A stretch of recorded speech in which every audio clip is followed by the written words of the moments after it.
Welcome back. My name is Alice and I'm an independent Stampin' Up demonstrator from Melbourne, Australia. And if you're here for the first time, welcome. And those that have come back, thank you so much for all your support. All right, today's card is actually for a Kylie Bertucci blog hop. So let's just get straight into it. Okay guys, so let's start off with the crumb cake base. So as always, I'll have a link down in the description box below, which is to my blog, which will have the full measurements and instructions and some more photos. So we'll be using the Plentiful Plants stamp set bundle today, and this beautiful macrame 3D embossing folder. So I really love it. And a piece of the basic white, we'll just run that through, and this is what it looks like. How beautiful is the texture on that macrame 3D embossing folder. Love it. And it's really trendy at the moment too, I believe. Okay, so I've already die cut out of crumb cake these basket netting thingies, and I just wanted to show you guys, I have a stash of these. When I do die cutting and stamping, I just do some extra, so it makes it a lot easier when you need to make a card quickly. You've got all the elements already prepared. So I'm just bringing in all the pieces that I'll be using. So this one is using the Evening Evergreen. I did stamp and die that, cut that one, and I use cinnamon cider for the pot. And the little flowery piece is actually Cajun Craze as well. So again, I'll have all this in my blog post, but I just already have those elements ready to go. So let's just do a bit of a tidy. Okay, so that little dark green pot there, that's actually cut out from the designer series paper. So the awesome thing is that the dies part of this set cut out both the stamped images and some of the images from the designer series paper as well, making them quite versatile. So I'm just doing a little bit of card surgery here. So I'm actually cutting off the little handles from this netting basket, just so that we have a bit of a varied look compared to the other basket, just again for some added interest in that. So okay, so now we're just going to start assembling our pieces together. Okay, so I'm just playing around with the placement of the plants, but also apologies for this video being a little bit later than the actual blog post coming out. We're actually out of lockdown here in Victoria, so I'm pretty excited, but that means I'm also quite busy, so I'm just trying to juggle everything, but we got there, better late than never. So as you can see here, when I'm putting it in together, putting this pot here, I thought, look, it looked a bit, the aloe vera plant was quite small. So you actually see me bring in an extra aloe vera piece. Again, this is why I find it so handy to have some extra pieces cut out. Especially if you're sort of feeling a bit, not really creative, you lost a bit of mojo, don't feel like making a card, but you still feel like crafting. I find it's really great just to come in, stamp and die cut extra pieces and just have that ready. So you'll see me bring out a piece here now with the aloe vera, because I just felt like it was just not enough. It was just too light on that second plant. So again, I had another piece that I'd cut out previously. So just a quick hint and tip, just to make it easier to make your cards and by having all your supplies ready. Okay, so we're just going to use the Tombow. So I was a bit naughty last time and I forgot to replace the lid. So I'm just going to show you what I do. Okay, so I'm just bringing in a little tiny pin, and that will just help you unclog the little dried glue that's stuck in the nozzle. So at this point, I thought I better be good and actually remember to bring out my silicone craft mats. So this is a fantastic tool, guys, and it's quite inexpensive, and it's just a great way to keep your craft station, or here my craft mat, clean from glue. Because it's silicone based, it does, you can just sort of peel off the excess glue or glue residuals. So because we've got some finer detailed dies here, I thought it's probably good that I do that, so I can clean up the glue very easily. Okay, so we just now arrange the pieces here and we'll just glue them on. So you'll see me do a bit more card surgery. Well, I will sort of trim that a little bit so it can fit in the pot, just to give it a bit more dimension. So I'm really excited that we're actually out of lockdown here in Victoria. So it's great to sort of get out and about and but it does mean that I'm a lot more busy. So I'll apologise that my videos are a bit behind, but I hopefully can sort out a bit of a new routine now that I've got school drop-offs.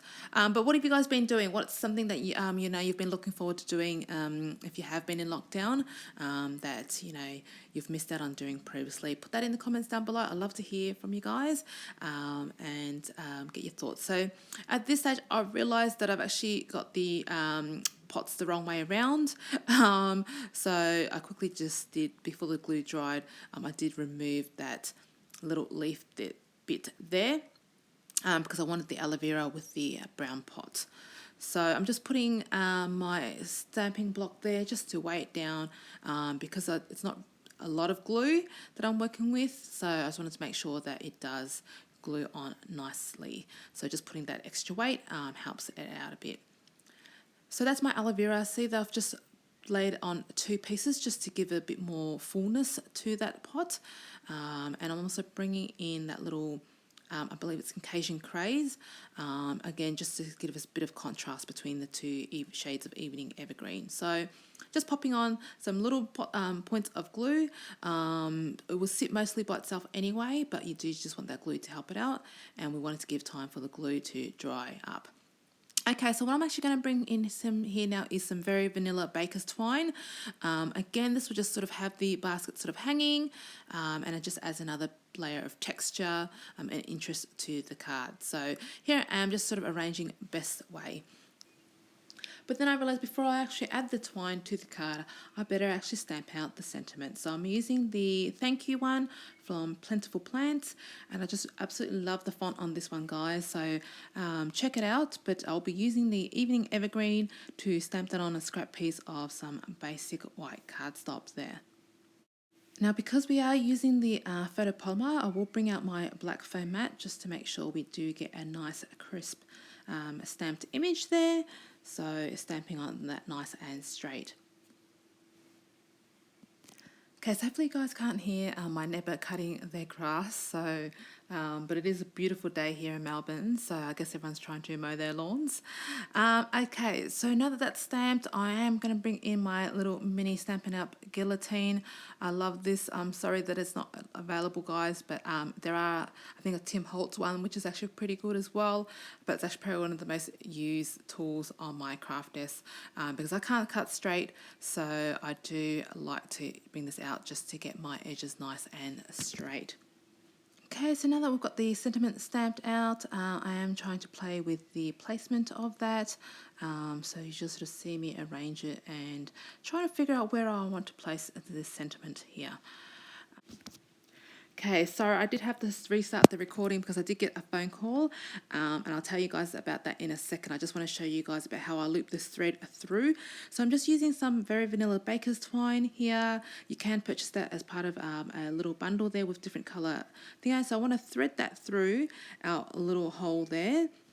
So just want to show you guys in real time how, and you just then get the 2 ends and then thread that through that center of that loop there.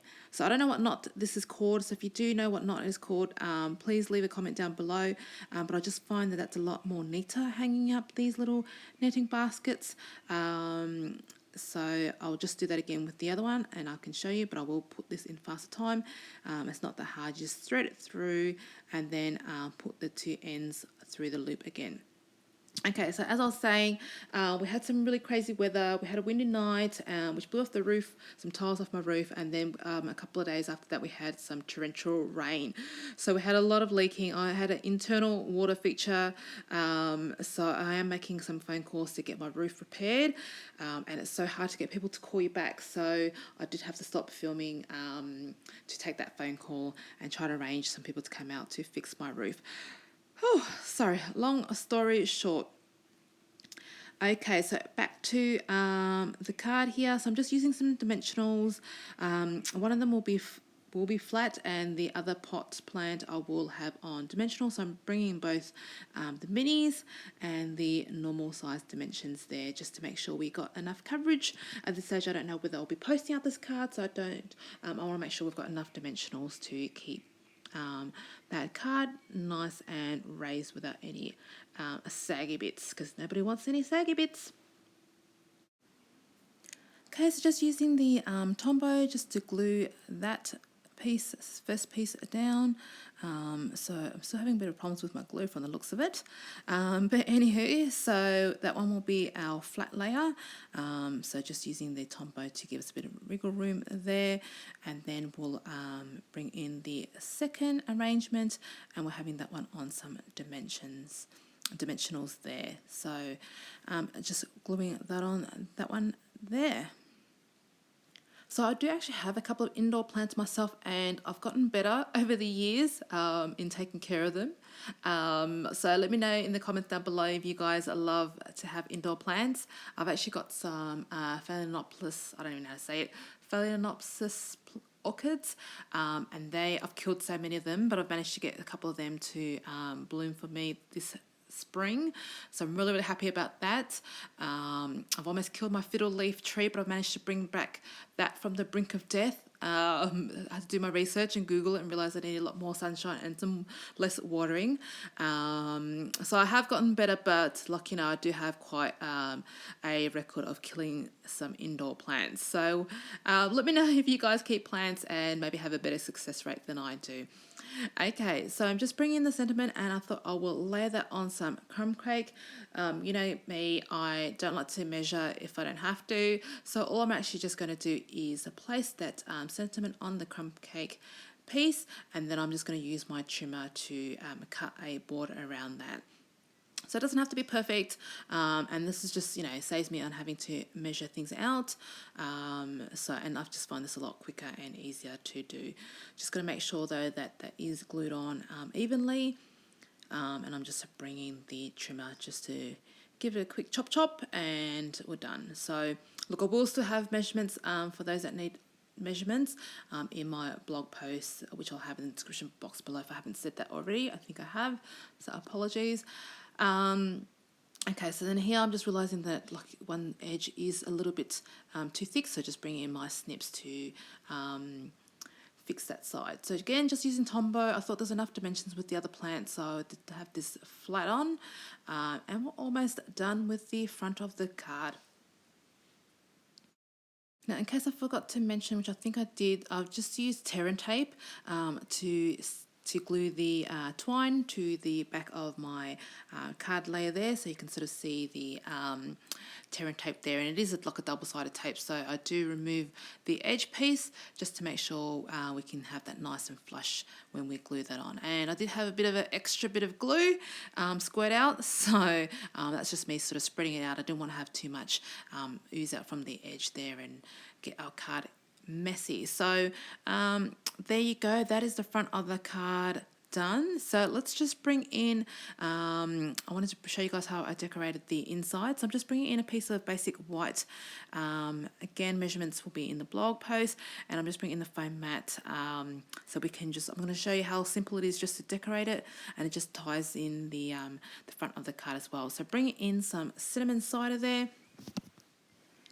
Okay, and I'm going to stamp off first just to get a lighter shade, so we're using that second generation stamping, and again just to sort of, because it's the inside, I don't want it too dark, and I do have a bit of a boo-boo. You'll see me when I glue down the piece. Originally I was going to have that pot plant on the right hand side of the card, but then I realised when I photograph I do like to have the left hand side showing, so I just had to flip the card base around and stamp it on the other side. So luckily there's two sides to a piece of paper, but that's why I tend to use top folding cards. It just makes it a lot easier to photograph. So that's the card there done, guys. What do you think? Hope you enjoyed it. Don't forget to give it a thumbs up if you do, and hit the subscribe button. Thanks for watching to the end, and I'll see you guys next time. Thanks, bye.